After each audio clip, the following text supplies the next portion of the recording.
Thank you very much for picking me up and bringing me back to this world. I can't afford to not record. It's Black Still Magnolia, y'all.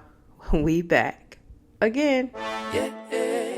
This is Black Still Magnolia. I'm Tami Sawyer, a Black Southern girl here to talk to you about tough issues, introduce you to the people I love, and give you a kick in the ass to be the change you want to see in the world. Let's get started. Prototype. What's up, y'all? It's your girl Tami Sawyer back again and again and again. If my mother asked me once, she asked me a million times, as y'all say it with me. Where's my Black Still Magnolia? We're going to get on a cadence. I don't even have to talk about life being crazy and all that jazz right now. But we're here. And it's another week. And we kicked it off with a little Prototype, Andre 3000, one of my favorite songs of all time. King of ad-libs, King of the South. Fight me if you disagree. Don't really fight me because I don't know if y'all know I can't fight. I just talk a lot of shit on the internet. But speaking of talking a lot of shit on the internet, a few days ago I got into it with this dude on Facebook and subsequently got into it with this guy on Twitter. And I'm on FaceTime with my mom later that day and she says, Tamara, can you please stop arguing with these white men on social media?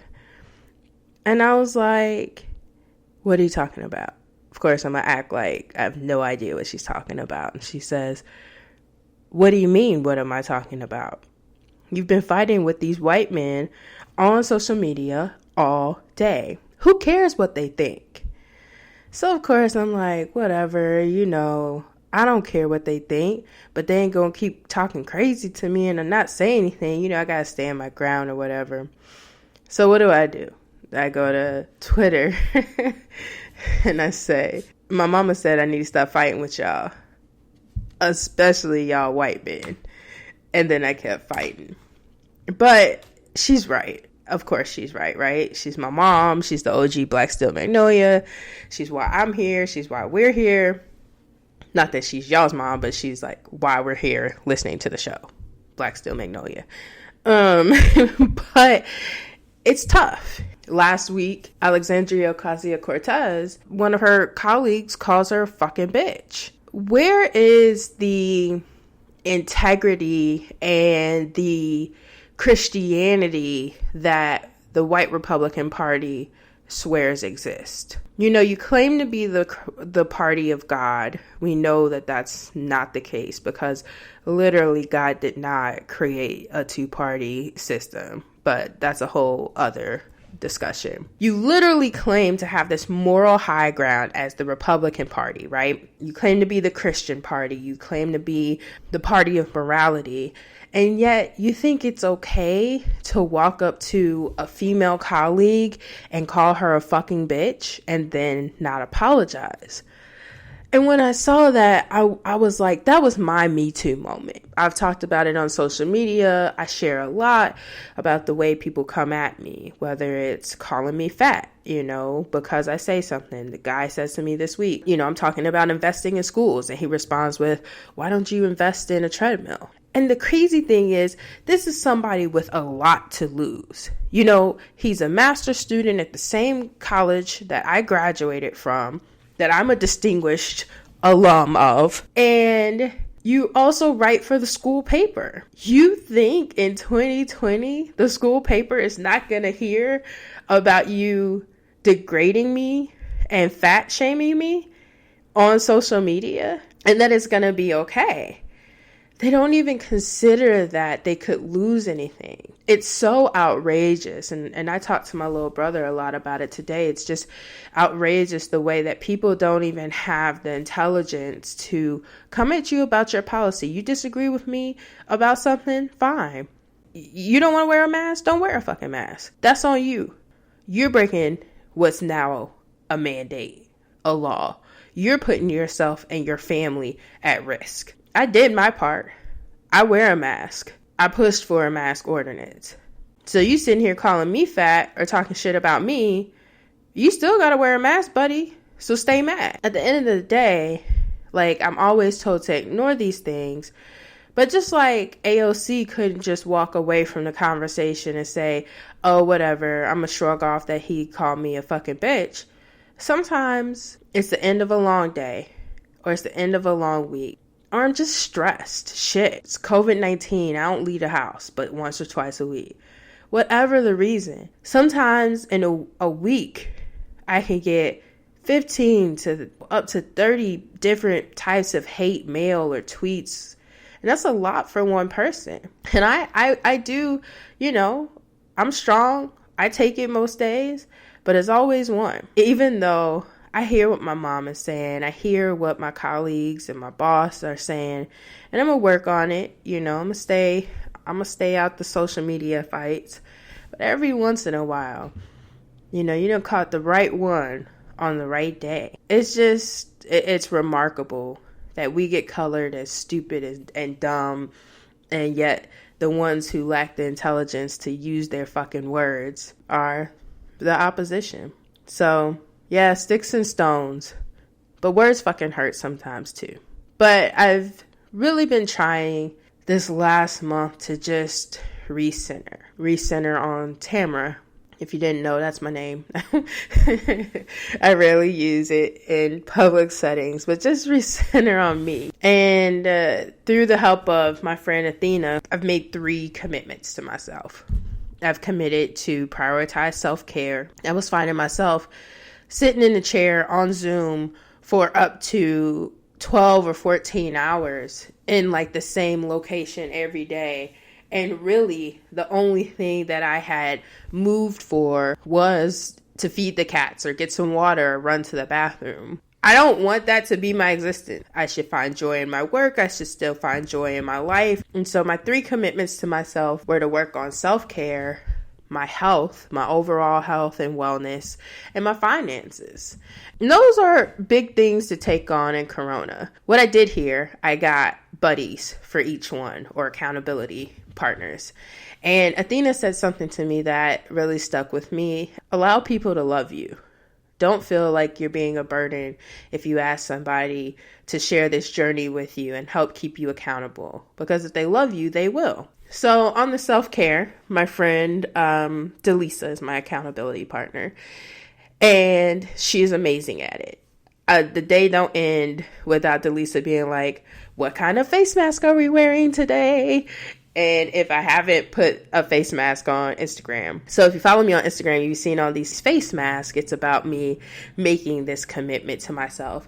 Literally saying I can take 15 minutes a day to just chill and be uninterrupted and do something I love. And so I've been doing that. And then I talked to Delisa and I said, let me expand this a little bit, because I know me, in a week I'll be tired of doing a face mask a day and I'll just stop. So we talked about it, and I went from the face mask to adding in reading a book, and now I've added in like finishing the next season that I'm on of Doctor Who. And so my self-care also with the face mask ties into the finances. Athena is my accountability partner for my finances. I shop when I'm stressed, and I'm a weird shopper.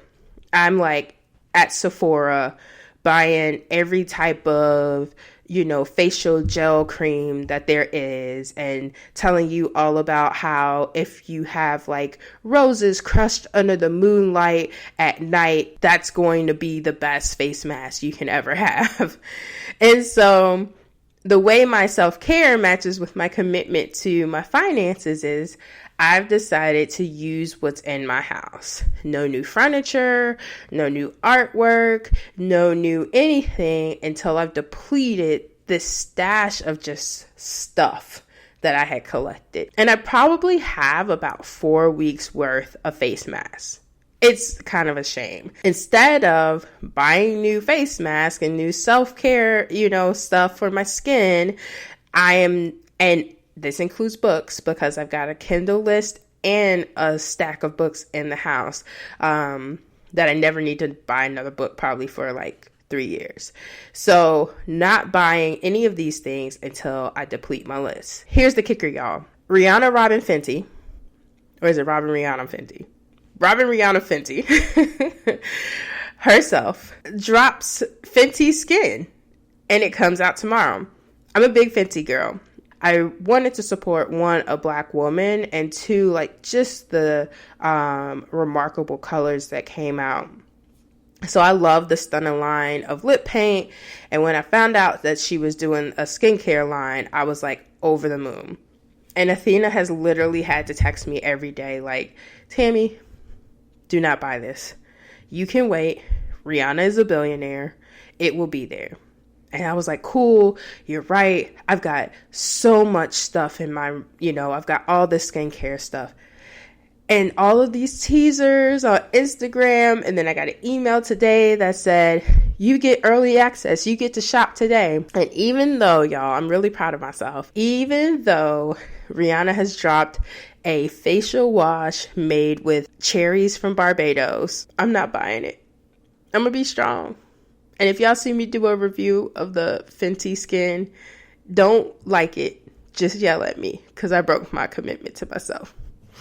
But in addition to the shopping, it's just other things like not Uber eating, not feeling the need to fill my space with things, because that's what I was doing. Buying what I need, saving money for school. I want to buy a tiny house. I want to not owe Sally Mae and the United States government any more money for going to law school. Those type of things. And so looking at paying off my bills as self-care, as a gift to myself, is what I'm really working on now. So now you're my accountability partners as well. And lastly, my health. I just told y'all people call me fat. Like all the time. And I think one of the things that makes that really hard is I'm struggling with being the highest weight I've ever been in my life. And I don't share that lightly. But on the other hand, I kind of love myself. I love my body shape. And I really, I've really grown to appreciate who I am with internally and externally. And like I said earlier, sometimes people throw darts and pierce my armor, but what I am focusing on health-wise is being healthy. I have high blood pressure and I'm only 38. When I was running for mayor, I was walking out of a house meeting with some potential voters and was standing on the step listening to a lady who wanted to take a selfie with me. And next thing I knew, I had fainted on these people's porch. Because I run just nonstop. And so getting my blood pressure down, losing some weight, increasing my physical activity, but extending my life as much as I can. Anything can happen. That's God's decision, not mine. But I could do my part. All of these are the commitments I'm making to myself. I'm sharing them with y'all for accountability to myself. I think once I put them out there, it kind of makes me, it's going to make me focus because I just told y'all my damn business. But also because I think that we're in a time when there's so many external demands that we also have to look inward. And I think because we're thinking we're home so much right now that we're thinking, oh, I've got self-care, I'm resting, I'm relaxing, I'm taking care of myself. But how many people are really stressed out or depressed in the situation we are in right now, or shopping or eating or binging too much TV or whatever your vice is because you're home. So make some commitments to yourself. And as Athena said, let your friends and your family love you and help hold you accountable. I don't know everybody who listens to the show, but now like I said, you're also allowed to love me too. So another commitment I'm going to make, my fourth commitment, and I'm going to ask my dear Allie, my mentee and intern, to hold me to this, is regular recording of Black Steel Magnolia. Because when I get to talking, I love talking to y'all. I love sharing a little bit of me, a little bit of what makes me a junior Black Steel Magnolia. I love sharing these anecdotes about my mom. I love the way that I start to process life just while I'm sitting here talking to y'all. And so, yeah, I rambled a bit and ran a little long. So I am going to wrap it up. and encourage you